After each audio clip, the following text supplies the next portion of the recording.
Friends, Andhra Pradesh ప్రతిపక్షం కకావికలమై రకరకాల వ్యూహాలతో ఎత్తుగడలతో తమలో తామే కలహించుకుంటున్న పరిస్థితి కనబడుతోందా? ఇది బయటికి అర్థం కాకపోయినా వెల్లడించకపోయినా సీట్ల సర్దుబాటు అంశం ప్రహసనంలాగా మారేటువంటి పరిస్థితులు కనపడుతున్నాయి. ముఖ్యంగా బీజేపీ ఇంకా తేల్చి చెప్పని పరిస్థితుల్లో సీట్ల షేరింగ్, సీట్ల పంపిణీ సర్దుబాటు జనసేన టీడీపీ మధ్య ఉంటే ఎవరికెన్ని సీట్లు రావాలి, ఎక్కడ ఎవరు పోటీ చేయాలి, ఈ అంశంపై ఒక నిర్దిష్టమైనటువంటి కార్యాచరణ కనబట్టలేదు. ఉదాహరణకి చాలా ప్రాంతాల్లో ఎవరికి వారు తామే అభ్యర్థులుగా భావించి రంగంలో దిగడానికి కృషి చేస్తున్నారు. ఉదాహరణకి కాపు సామాజిక వర్గం ప్రతినిధులు, ముఖ్యంగా పెద్దలు హరిరామ జోగయ్య లాంటి వాళ్ళు సుమారు 8 లోక్సభ స్థానాల్లో జనసేన పోటీ చేయాలని తాజాగా ఒక లేఖ వెల్లడించారు. అందులో అభ్యర్థుల పేర్లను కూడా సూచించారు ఆయన. వివిధ సామాజిక వర్గాలకు చెందిన, అంటే కాపు, పరిజ, శెట్టి పరిజ, దళిత, రకరకాల సామాజిక వర్గాలకు చెందినటువంటి అభ్యర్థులను సూచించారు. కానీ 8 స్థానాలు, లోక్సభ స్థానాలు టీడీపీ జనసేనకు ఇస్తుందా? ఇచ్చే అవకాశం కనబట్టలేదు. అందున ఉత్తరాంధ్రలోని కీలకమైనటువంటి స్థానాల్లో టీడీపీ అభ్యర్థులను దాదాపుగా ఖరారు చేసుకుంది. ఈ స్థితిలో అక్కడి నుంచి పోటీకి జనసేనను నిలపడానికి అంగీకరిస్తుందా? ఇదొక అంశమైతే, ఇప్పటికే టీడీపీ లేదా జనసేన సంకీర్ణ అభ్యర్థుల జాబితా అంటూ కొన్ని పత్ర మీడియా సంస్థలు కొంతమంది పేర్లను వెల్లడిస్తున్నాయి. ఇదే కనుక నిజమైతే ఆ ప్రాంతాల్లో పోటీ చేయాలనుకున్నటువంటి టీడీపీ వర్గాలు భంగపడతాయి, జనసేన వర్గాలు భంగపడతాయి. భంగపడి వాళ్ళు సైలెంట్గా ఇంట్లో ఉంటారా, లేదు రాజకీయాలని విరమించి రాజకీయ సన్యాసంతో నిశ్శబ్దంగా మౌనంగా ఉండిపోతారు? ఇది జరగని పని.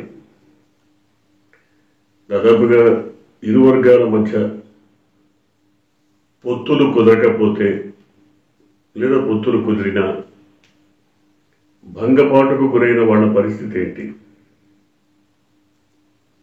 ఇప్పటికే జనసేన అధినేత 1కి 2, 3 సార్లు తమ కేడర్కి హెచ్చరికలు జారీ చేశారు. ఎవరూ మాట్లాడకూడదు, పొత్తులపైన మాట్లాడకూడదు, సీట్ల పంపిణీ పైన, సర్దుబాట్ల పైన మాట్లాడకూడదు, అవన్నీ నేను చూసుకుంటాను, ఎవ్వరూ దీని మీద నోరెప్పి మాట్లాడితే వారిని పార్టీ వ్యతిరేకులుగా, వైఎస్ఆర్సీపీ కోవట్టులుగా భావిస్తానని హెచ్చరించారు. సో ఆ స్థాయిలో హెచ్చరికలు జారీ చేయడానికి కారణం కొన్ని స్థానాలు తాము వదులుకోక తప్పదని ఆయన స్పష్టంగా తెలుసుకోవడమే. టీడీపీ పరిస్థితి ఏంటి? టీడీపీలో కూడా దాదాపుగా ఇదే రకమైనటువంటి వాతావరణం ఉంది. చాలామంది కొత్త వాళ్లను రంగంలోకి దించే అవకాశం ఉండటంతో పాత నాయకులంతా, పాత తరం శ్రేణులన్నీ కూడా ఒకంత కినుక వహించేటువంటి అవకాశం కూడా కనపడుతోంది. లేదు తమ వారసులకి టికెట్లు ఇవ్వమని గట్టిగా పట్టుబట్టేటువంటి అవకాశం కనబడుతోంది. వాళ్ళకి ఒకవేళ ఇవ్వకపోతే గట్టిగానే పార్టీని ధిక్కరించేటువంటి అవకాశం ఉంది. ఉదాహరణకి కొన్ని స్థానాల్లో లేదా కొన్ని సందర్భాల్లో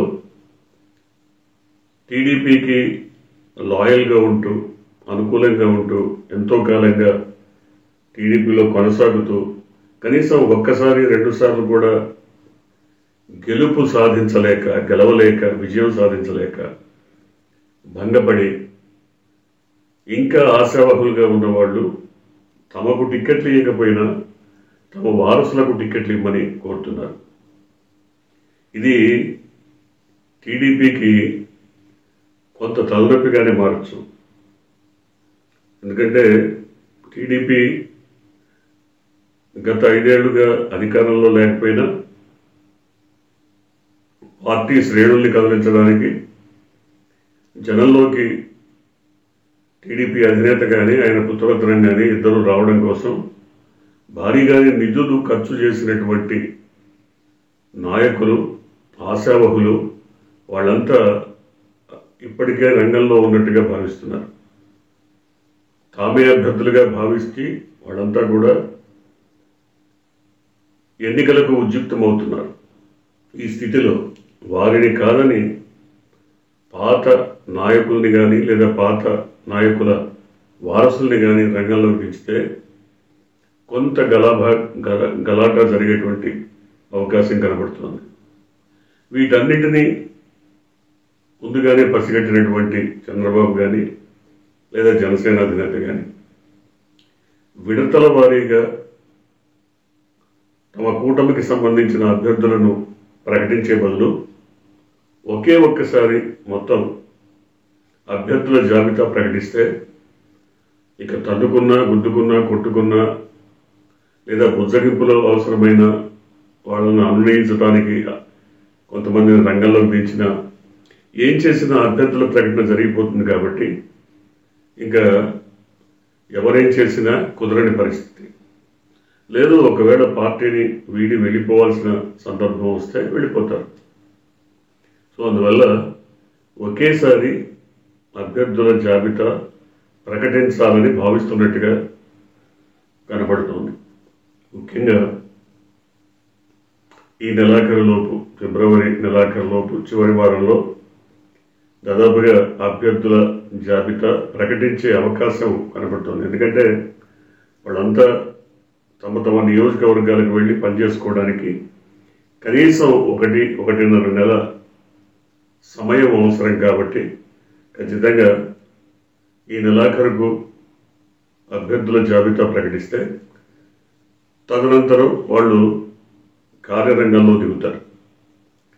కానీ ఈలోగా అనూహ్యంగా ఊహాతీతంగా అనేక పరిణామాలు జరిగే అవకాశం ఉందని రాజకీయ వర్గాలు చెబుతున్నాయి. ఇక్కడే అభ్యర్థుల ఎంపిక కీలకం. రెండోది ప్రధాన ప్రతిపక్షమైనటువంటి టీడీపీకి కానీ దాని అనుబంధంగా ఉన్నటువంటి జనసేనకు కానీ పెద్ద తలనొప్పిగా మారేటువంటి అవకాశం కూడా ఉంది. ఎందుకంటే వైసీపీ అభ్యర్థుల్ని ఢీకొట్టాలి అంటే వైసీపీ అభ్యర్థులుగా ఉన్న వాళ్ళందరూ కూడా జనం దృష్టిలో కేవలం దిష్టిబొమ్మలే. అక్కడ ప్రతి నియోజకవర్గంలోనూ కనిపించే అభ్యర్థి జగన్మోహన్ రెడ్డి. సో ఒక స్ట్రాంగ్ కంటెండర్గా ప్రతి చోట కూడా తమ అభ్యర్థుల్ని రంగంలోకి దించినటువంటి జగన్మోహన్ రెడ్డి స్థానికంగా అంతో ఎంతో సత్తా ఉన్న వాళ్ళనే ఎంపిక చేసినట్టుగా చెప్తున్నారు.